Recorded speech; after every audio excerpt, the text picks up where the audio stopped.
গুজবে আপনারা কান দিবেন না, কাঁধে কাঁধ মিলিয়ে সকল ধর্মবর্ণ নির্বিশেষে আমরা যেন একসাথে কাজ করতে পারি। আমরা এখানে এসেছি যে আমাদের বিভিন্ন পূজা মণ্ডপ নারায়ণগঞ্জে বিশেষ করে 224টা পূজা মণ্ডপ আছে, সেটারই কয়েকটি আজকে আমরা ভিজিট করব। এবং আমাদের অলরেডি এই পূজাকে কেন্দ্র করে যে নিরাপত্তার জোরদার করা হয়েছে। আমাদের এই পূজা শুরুর আগে থেকে আমাদের গোয়েন্দা কার্যক্রম শুরু হয়েছে। আমরা অলরেডি আমাদের টহল কার্যক্রম বৃদ্ধি করেছি।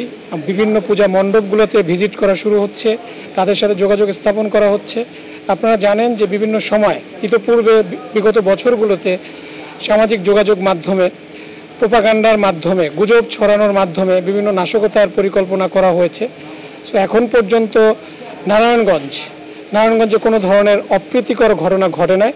নারায়ণগঞ্জে টোটাল 224টা পূজা মণ্ডপ আছে ছোট বড় মিলিয়ে, এবং সেগুলোতে যেন সুন্দরভাবে সবাই শান্তিপূর্ণভাবে পূজা উদযাপন করতে পারে হিন্দু সম্প্রদায়ের লোকেরা, সেজন্যই আমাদের এই নিরাপত্তা জোরদার করা হয়েছে। আপনারা জানেন যে আমাদের পাশাপাশি র্যাবের পাশাপাশি অন্যান্য আইনশৃঙ্খলা বাহিনী, পুলিশ, সেনাবাহিনী, আনসারের তারা এখানে প্রোটেকশনের জন্য নিয়োজিত থাকবে, তারাও দায়িত্ব পালন করছে।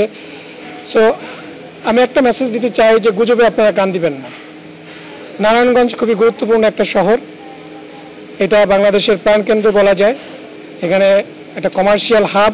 সো এখানে গুজবের মাধ্যমে কোনো নাশকতার পরিকল্পনা যেন কেউ না করে, সে ব্যাপারে ধর্ম বর্ণ নির্বিশেষে সকল শ্রেণীর আমাদের একসাথে একযোগে কাজ করে যেতে হবে, যেন কোনো ধরনের অপ্রীতিকর ঘটনা এই নারায়ণগঞ্জ থেকে যেন না হয়। এর সাথে সাথে আমাদের নজির স্থাপন করতে হবে যেন আমরা সম্প্রীতির শহর নারায়ণগঞ্জ, এখানে যেন আমরা সবাই মিলেমিশে একসাথে কোনো ধরনের অপ্রীতিকর ঘটনা ছাড়া যেন যে কোনো উৎসব সবাই উদযাপন করতে পারি, সেটাও আমি আহ্বান করব এবং সকলের কাছে প্রত্যাশা চাইব। আইনশৃঙ্খলা বাহিনীর একজন সদস্য হিসাবে আমরা কাঁধে কাঁধ মিলিয়ে কাজ করব।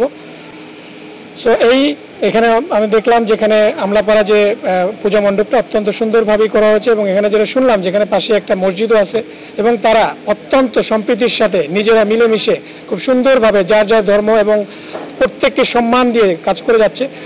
এরকম যেন আমাদের প্রত্যেকটা জায়গায়, আমাদের দেশের প্রত্যেকটা স্থানে যেন আমরা একইভাবে কাঁধে কাঁধ মিলিয়ে সকল ধর্মবর্ণ নির্বিশেষে আমরা যেন একসাথে কাজ করতে পারি, একসাথে থাকতে পারি, একসাথে আমরা যেন আমাদের ধর্মীয় উৎসবগুলো উদযাপন করতে পারি, সেই প্রত্যাশা ব্যক্ত করছি।